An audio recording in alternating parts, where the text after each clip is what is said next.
Alors, bonsoir tout le monde, bienvenue à cette autre édition de notre émission Je vous raconte. Donc, cette semaine, vous le voyez en arrière de moi, je suis devant l'église de Saint-Basile. On va bien sûr faire le tour de la municipalité de Saint-Basile. C'est une municipalité pleine de richesses et une de ces grandes richesses, c'est la société d'histoire qu'il y a ici.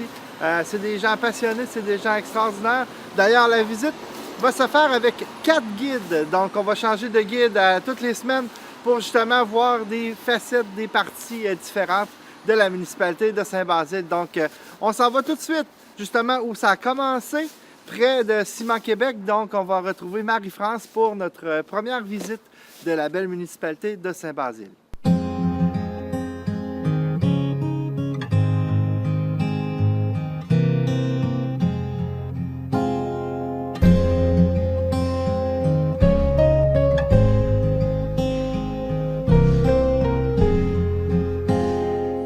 Marie-France, tu nous emmènes au pôle Nord, non? Oui. Non, mais effectivement, on est dans un endroit très important de Saint-Basile. On appelle ça un peu la station, Bois de l'Ail, il y a plein de noms. Hein? Raconte-nous ça un petit peu, là. Bon, en tout cas, moi, ils m'ont demandé de faire le début de Saint-Basile, parce que c'est sûr que ça parte quelque part. Ouais. Alors, Saint-Basile est situé au cœur de la MRC de Portneuf. Mm-hmm. OK? Elle compte à peu près 2635 habitants, répartis sur un territoire de 98,93 km², sillonné par 3 rivières. Okay. La rivière Chaude, la rivière Sept-Îles et la rivière Portneuf. OK? Saint-Basile se caractérise par son milieu agricole diversifié. Des terres en culture, des érablières, des élevages de bovins, tout ça. C'est encore comme ça, mais on a aussi quelques industries. Dans la cimenterie. Dans la cimenterie. Oui. OK. Fait que Cap Santé comprenait au départ les paroisses de Saint-Basile, Notre-Dame de Portneuf, Sainte-Jeanne de Pont-Rouge, Sainte-Jeanne de Neuville, qui est Pont-Rouge, et la seigneurie de Bourg-Louis, aujourd'hui enclavée dans la paroisse de Saint-Raymond, soit 1/5 du comté de Portneuf. Oui, c'était du stock. Hein? C'était du stock. Oui. Puis, dès les débuts de 1740, il y a des colons qui se sont installés ici, mais sur des terres non concédées. Okay. Au sud de la rivière Portneuf. Ça, ils appelaient ça le chemin du petit Bois de l'Ail. Okay. Parce que là-bas, il y a le grand Bois de l'Ail, puis ici, c'était le petit Bois de l'Ail. Okay. Mais là, maintenant, ils appellent ça le chemin de la station. Comme le grand Capsule, le petit Capsule. Le petit Capsule, c'est ça. Voilà. Et puis, ensuite de ça, il y avait une gare, il y avait toutes sortes de choses. Oui, la gare était pas loin d'ici, d'ailleurs, où est le train de... C'est ça. La voie de chemin de fer. Puis, les premières terres concédées, en tout cas, je ne sais pas si tu aimes les chiffres, là, mais il y en a qui aiment ça. Le petit Bois de l'Ail, les premières terres concédées à l'ouest, où est-ce qu'on était tantôt, c'est à partir de 1742. OK. Au centre, ici, c'est en 1756, puis celle du côté est, en 1762. OK. Fait que Saint-Basile, ça a vraiment décollé ici, là. Ça a vraiment décollé ici. OK. Parce que, tu vois, Saint-Georges, la concession Saint-Georges, en 1807, la concession Saint-Jacques en 1809, Sainte-Anne en 1812, Sainte-Angélique en 1819, Saint-Jean, Sainte-Marie et Sainte-Madeleine en 1828, puis Saint-Joseph... Ça est tout devenu des rangs. C'est tout devenu des rangs ou des... en tout cas, des petits bouts, là. Saint-Georges, puis... Puis là, le 10 août 1808, le Grand Voyer, ça, c'était le grand boss des chemins, là. Lui, il a tracé la route ici, entre les terres de Joseph Plot et de Jean-Baptiste Plot. Ça, c'était pour relier le chemin du Petit Bois de l'Ail à la concession Saint-Georges, puis au Moulin Banal. Ça, c'était important, le Moulin Banal. C'est ça. Fait que vers les années 1830, les francs-tenanciers au nord de la rivière Portneuf. Ça veut dire, les francs-tenanciers, c'était les propriétaires. Ils ont décidé, eux autres, qu'ils voulaient avoir une paroisse. OK. Eux autres, ça, c'était, mettons, Saint-Georges, Sainte-Anne, Sainte-Angélique, Saint-Jean, Saint-Charles, Sainte-Marie. Et les autres, ils demandent l'érection d'une nouvelle paroisse. Mais après plusieurs demandes, puis plusieurs refus, Finalement, l'érection canonique a eu lieu le 28 février 1843. OK, ça a été long, ça a pris 13 ans. Ça a été long. Ouais. Mais à ce moment-là, c'est que le chemin du Petit-Bois-de-l'Ail, il était pas... Il faisait pas partie de Saint-Basile. OK. Il faisait partie de Saint-Basile, oui, mais pour fin d'église. OK. Parce que les gens, c'était plus facile de partir d'ici pour aller à la messe que de partir d'ici pour aller à la cave santé à la messe. oui, ben oui. Alors, l'érection, tu vois, le 19 mars 1857, les rangs de Terrebonne, du Petit-Bois-de-l'Ail et de Sainte-Madeleine sont annexés à Saint-Basile. D'accord. Puis l'érection civile de notre paroisse est proclamée le 31 mars 1858. OK. Mais après ça, il y a eu des démembrements qu'ils appellent, formés par Neuf, Oui. Sainte-Christine, puis Pont-Rouge. OK. Puis le peuplement de la partie nord s'est fait massivement par l'arrivée des Irlandais qui ils fuyaient la famine dans leur pays. Oui, effectivement, c'est pas mal. Toutes les paroisses sont comme ça. Oui, Ouais. parce qu'à un certain moment de notre histoire, le tiers de la population est irlandaise. OK. Vous avez encore des traces, j'imagine, avec des noms anglais un petit peu Oui, partout, oui, là, oui, c'est mais beaucoup moins. ça? Beaucoup moins. Beaucoup moins. Mais tu vois, il y avait des écoles là, comme dans Sainte-Angélique, dans le Grand Rang. En bas, c'était français, en haut, c'est anglais. OK. On revient à votre autre page parce que vous avez des maisons à nous parler. Il y a des maisons encore des années 1700 qui sont encore debout. C'est ça. On a des maisons comme la maison tantôt qui est allée filmer. C'est la maison de M. F.X. Marcotte qui appartient maintenant à Aurel Piché. Il a eu Placide Marcotte, sa maison bâtie en 1842. Puis les deux qu'on a vus, là, Robert Germain et Paul Morissette, eux autres, c'est deux familles qui sont arrivées en même temps en 1762. C'est quelque chose, hein? Fait que la maison de M. Germain serait la plus vieille enregistrée à Saint-Basile. OK. Puis M. Paul Morissette, lui, c'est dans les mêmes années, mais la première maison a brûlé.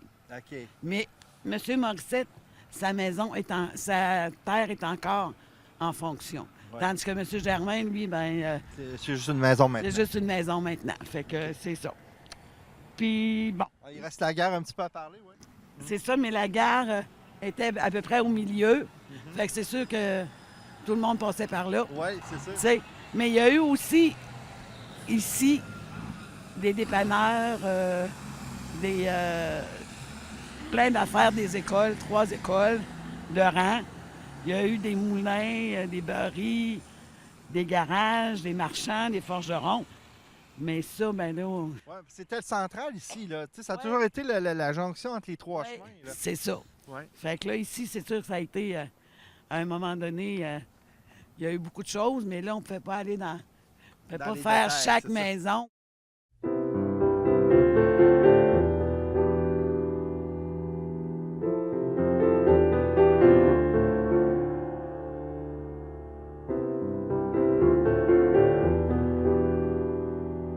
Alors, on a changé un petit peu de secteur, on a peut-être changé un petit peu de couleur de temps. Vous comprendrez que pour cette émission aussi, on va se promener un petit peu dans les époques, justement, pour être capable de vous donner l'émission avec les gens les plus compétents possibles. J'étais avec M. Yves Marcotte.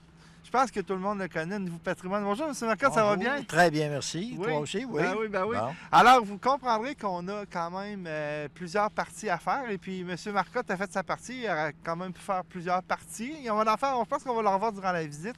Mais là, aujourd'hui, on va parler ici de Ciment Québec et de ce qu'il y avait autour. Parce que c'était quand même un coin qui était très, très, très actif et achalandé au niveau industriel, là. Au niveau industriel, tout près de la rivière Port-Neuf et jusqu'ici, c'est là qu'il y a eu les principales industries à Saint-Basile.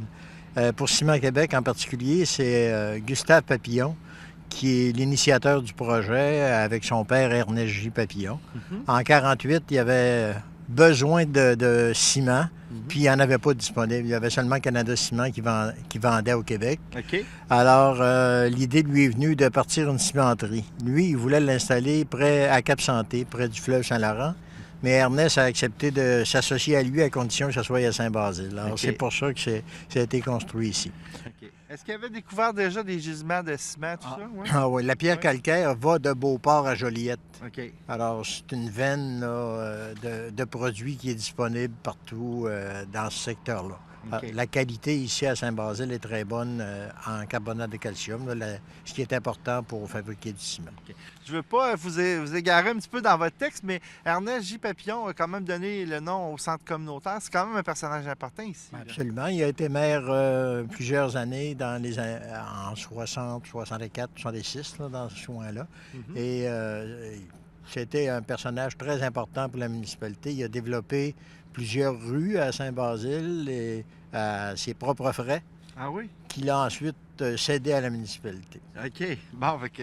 Alors, je vous laisse continuer votre texte. Ouais? Alors, à Saint-Basile, à Ciment Québec, la production débute vraiment en 1951. OK. Alors, entre 48 et 51, Gustave, lui, s'est promené un peu partout aux États-Unis pour acheter de la machinerie usagée. OK. Et tandis qu'Ernest, lui, levait des fonds. Ils ont vendu des actions un peu partout à des gens qui avaient un peu d'argent, Mhm. qui ont accepté d'investir dans ça. Et en 51, le premier sac de ciment a été produit. OK. Il y avait un seul four qui était quand même court dans la plus vieille partie de l'usine. OK. Et 2 ans après, en 53, ils ont installé un deuxième four de la même capacité. OK. À ce moment-là, l'usine pouvait produire 100 000 tonnes environ par année. OK. Euh, Eux autres, ils voyaient grand, là. Ah oui, ils voyaient grand, là, mais à ce moment-là, après avoir doublé la capacité, ils ont fonctionné pendant 8 ans avec ces deux anciens fours-là. OK. Et en 61, là, ils ont acheté un four flambant neuf qui était beaucoup plus long, beaucoup plus gros en diamètre et qui produisait, je pense, c'est dans les 300 000 tonnes OK. annuellement. OK. Là, ils ont commencé à démanteler un des anciens fours. 2 ans plus tard, ou 1 an plus tard, en 64, ils ont mis le 4e four puis ils ont enlevé le 2e. Alors, 1 et 2 n'étaient plus là, puis ils ont fonctionné avec 3 et 4 jusqu'en 1976. OK. Mais le mode de production à ce moment-là, c'était de la pâte. Autrement dit, un procédé humide. Ils mélangeaient la pierre moulue avec de l'eau puis certains additifs dans ça, dont du gypse. Mhm. Et ensuite, c'était cuit pour retirer toute l'humidité. Puis à la fin, il sortait le clinker qui, une fois moulu, donnait le ciment. OK. Mais c'était très coûteux en énergie OK. parce qu'il fallait tout éliminer cette eau-là. Donc, ils ont décidé de passer à un procédé sec. Mhm. Ils ont commencé à penser à ça en 76, 78, puis ça a été mis en opération en 83. OK. Donc, ça a toujours été en constante transformation. Ça l'est encore aujourd'hui. Absolument. Et ce procédé-là, bien, c'est une nouvelle usine. C'est l'usine qui est là. Qui est là, hein, c'est Oui, ça. alors une tour de préchauffage, puis tout est sec, il n'y a pas d'eau qui rentre dans le processus. OK. Fait que dans le fond, si on regarde l'usine comme telle, c'est pas mal la vieille partie là, puis plus qu'on s'en va, plus que c'est neuf. Là. C'est ça, OK. c'est ça. Ça, c'est la vieille usine, mais maintenant, ça sert d'entrepôt ou ça sert de garage ou des usages divers, mais l'usine de production, tout est de ce côté-là. OK. Avec les deux ensembles de silos là, qui ont été installés avec le temps, le deuxième en même temps que l'usine, puis le premier dans les années 64, je pense. Alors, il faut mentionner aussi que cette cimenterie-là, c'est québécois au complet et ça a été ça pendant un bon bout. Là. C'était ça jusqu'en 1993. OK. La famille Papillon était l'unique propriétaire de la cimenterie. En 1993, il y a eu une fusion avec Miron, autrefois. Oui. Alors, les actifs de Miron et de Ciment Québec ont été fusionnés dans un vrai 50-50. Miron avait un certain marché, mais n'avait plus d'usine de production à Montréal parce qu'il s'était fait fermer à cause de l'environnement. OK. Donc, il était obligé d'importer. Alors, puis Ciment Québec fonctionnait à peu près 6 mois par année. OK. Alors, en fusionnant les deux, bien, ça a permis d'augmenter La production. la production à 10-11 mois par année. Puis ça prend un autre mois pour remettre l'usine en marche. Alors, ça fonctionne à temps plein depuis ce temps-là. OK. Alors, puis aujourd'hui, on voit comment c'est impressionnant, cette usine-là. C'est le moteur économique de Saint-Basile, on pourrait le dire. Là. Absolument. Ça a toujours été ce qui fournissait le travail à la majorité des gens de Saint-Basile. Là, vous nous avez placés ici, pas juste à cause de l'usine. Vous nous avez placés aussi parce que, juste en arrière de nous, il y a un grand champ, des fois qui sert pour le stationnement, mais il était très important aussi pour Saint-Basile. Oui. Ici, avant Ciment Québec, dans les années 15-20, je pense, 1915-1920, il y avait le casse-pierre. OK. Alors, les gens apportaient de la pierre en gros morceaux. Les hommes les taillaient pas, mais ils la fendaient. OK. Puis ensuite, ils réussissaient à la mettre dans un crocheur qui la réduisait en petites pierres et ça servait à macadamiser les routes. OK. Alors, on étendait ça avec du goudron, puis on passait un rouleau là-dessus, puis ça devenait une route de macadam. Ça, on parle du début des années 1900 environ? 1900, je dirais 15-20, OK. autour de ça. Là. OK. Je ne sais pas exactement à quelle année ça a fini, mais je dirais que ça a fini en 30 ou 35. OK. Parce que c'est sûr qu'il faut le mentionner, le macadam, c'était l'ancêtre de l'asphalte. Et il y en a eu beaucoup dans ces années-là. Là. Absolument. Au début du siècle, là, le gouvernement provincial a subventionné beaucoup pour la macadamisation des routes rurales, si on veut. Ouais. Puis de l'autre côté, ici, où on est là, en se dirigeant vers le nord-est, si on Oui, veut, là, oui. dans le bois, Oui. il y avait ce qui s'appelait la route banale. OK. Ça s'appelait la route banale parce qu'il y avait un moulin banal sur les bords de la rivière Port-Neuf. Alors, ce moulin-là avait été construit en 1804. Alors ça, c'est pas mal antérieur à Saint-Basile. Et c'était les seigneurs Alsop qui étaient propriétaires des seigneuries d'Auteuil et Jacques-Cartier qui avaient construit ce moulin-là. Ouais. Il a été en opération pendant de nombreuses années. Et vers 1800, ils ont construit aussi un petit moulin à scie à côté du moulin banal sur la rive ouest de la rivière Port-Neuf. OK. Puis en 1819, il y a eu une association de deux des frères Alsop avec un monsieur John Graves et un monsieur Reinhardt. Puis ils ont bâti, ça s'appelait la d'Auteuil Sawmills. OK. Ils ont construit un moulin à scie de très grande importance sur la rive est, en face du moulin banal. OK. Et là, il y avait deux ensembles, deux grandes scies, etc., là, pour faire de la planche. Et ce monsieur Graves-là, il s'était fait concéder par les seigneurs de Neuville, c'est-à-dire dans Saint-Angélique, Saint-Jean, Sainte-Marie, pratiquement toutes les terres qu'il y avait là. Puis il établissait des colons anglais, irlandais, c'est-à-dire, avec une restriction, c'est qu'il n'avait pas le droit de couper de pain de sapin. OK. Parce qu'il se les réservait, lui. Oui. Alors, il a amené ça au moulin. Puis même, il y a eu de la drave sur la rivière Port-Neuf pour amener ce bois-là jusqu'au moulin. Et là, vous me parliez tantôt qu'il y avait comme un quartier qui était là aussi, qui s'est développé. Hein? Oui, à partir du coin du boulevard du Centenaire aujourd'hui, en Oui. s'en allant vers le moulin banal, si on veut, Oui. il y avait des résidences là, de gens qui travaillaient justement à ces moulins-là. Parce qu'un moulin banal, lui, il a été transformé, il est devenu manufacture de papier Oui. vers 1895. Et ensuite, en 1951, c'est devenu un manufacturier de contreplaqué. OK. C'était, on appelait ça le moulin de Venir à Saint-Basile. Ouais, Alors, qui est très important. Il y avait plus d'employés à ce moulin-là qu'il y en avait à Ciment Québec. À cette Oui, époque-là. à cette époque-là. Il a été incendié en 1965, malheureusement. Et puis, vous me parliez aussi qu'il y avait peut-être des Anglais. Est-ce que vous avez vu une section anglophone à Saint-Basile? Ou... Oui, mais c'était dans Sainte-Madeleine et Grand-Rang. OK. Alors, c'était dans le secteur complètement est, ça, le nord-est. Là. Et dans Sainte-Madeleine, ça a été peuplé par des Irlandais uniquement, puis dans le Grand-Rang, une partie. OK. Vous aviez aussi une belle photo qu'on a pris à peu près de la cimenterie où on voit tout le secteur de Saint-Basile. Peut-être nous parler de cette photo-là parce qu'il y a des éléments importants là-dessus. Là. Bien, c'est l'entrée sud du village de Saint-Basile, si on veut. On y voit là, au premier plan à gauche, un magasin épicerie qui était celui de Mendoza Bédard, qui n'existe plus aujourd'hui. OK. On voit toutes les maisons du début du rang Saint-Jacques qui étaient là à ce moment-là. Puis on voit le pont sur la rivière Port-Neuf et le garage Papillon qui était là pour les premiers temps de l'entretien des camions, ce qui était quand c'est devenu la mode là, du transport par camion. Là, il y a une question que je n'avais peut-être pas préparée, peut-être que vous le savez. On voit qu'il y a des rails, il y a le train. Est-ce que le train, ça fait longtemps qu'il est ici? Ce train, la desserte pour Ciment Québec, c'est ça. utilise une grande partie du tracé du transcontinental. OK. Alors, le transcontinental croisait le Canadien Pacifique Saint-Basile Station S. Mhm. Et il s'amenait jusqu'à à peu près où Laurent Saint-Jacques joint le boulevard du Centenaire, Centenaire. puis il continuait vers Port-Neuf. OK. Il traversait au-dessus de la carrière, aujourd'hui, de Ciment Québec. Ouais. Puis à la rivière Port-Neuf, on voit encore les piliers de l'ancien pont du Transcontinental. OK. La gare était dans ce boisé Ouais. qui est là. OK. Fait que c'était quand même un lieu névralgique ici. Oui, là. c'était très vivant ici.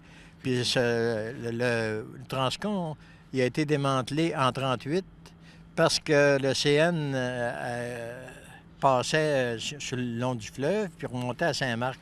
OK. Alors, ils ont démantelé la partie de Saint-Marc à Neuville sur ce qui passait ici parce que le moulin ayant brûlé, il n'y avait plus grande affaire pour le train à Saint-Basile. OK. Donc, il y a été un bout de temps, il y avait deux gares à Saint-Basile, celle du Transcontinental puis celle du Canadien Pacifique en bas. Ah, Pacifique, lui, a été construit vers 82 environ. oui. OK. Puis pourquoi ils ont conservé les rails ici? C'est une demande? Ça avait été démantelé complètement, ça. OK. Fait qu'ils ont refait. OK. Alors, Ciment Québec, lui, a demandé l'autorisation à pouvoir utiliser l'emprise, l'ancienne emprise, qui appartenait désormais au CN. OK. Puis, ça a été bâti dans les années 60. Ensuite, ça a été arrêté pendant plusieurs années, puis même les rails avaient été enlevés. Ah oui. Et ça a été reconstruit quand la nouvelle usine a été en fonction et puis qu'il y a eu plus de volume. Alors, ils ont reconstruit cette emprise-là. Puis là, sur l'emprise du CN, du Transcon jusqu'à à peu près à 1000 mètres, puis ensuite, une vraie nouvelle construction pour desservir l'usine. OK. Fait qu'il y a beaucoup d'histoires aussi pour les rails. Oui, dans ce coin-ci aussi, oui, beaucoup d'histoires. Parfait. Donc, on va se déplacer un petit peu vers le pont. Je pense qu'il y a beaucoup de choses à jaser. Hein? Oui, il y a eu aussi, on va voir là, le moulin Piché qui a été installé là puis qui a été démantelé tout récemment. Tout comme ça. OK, merci.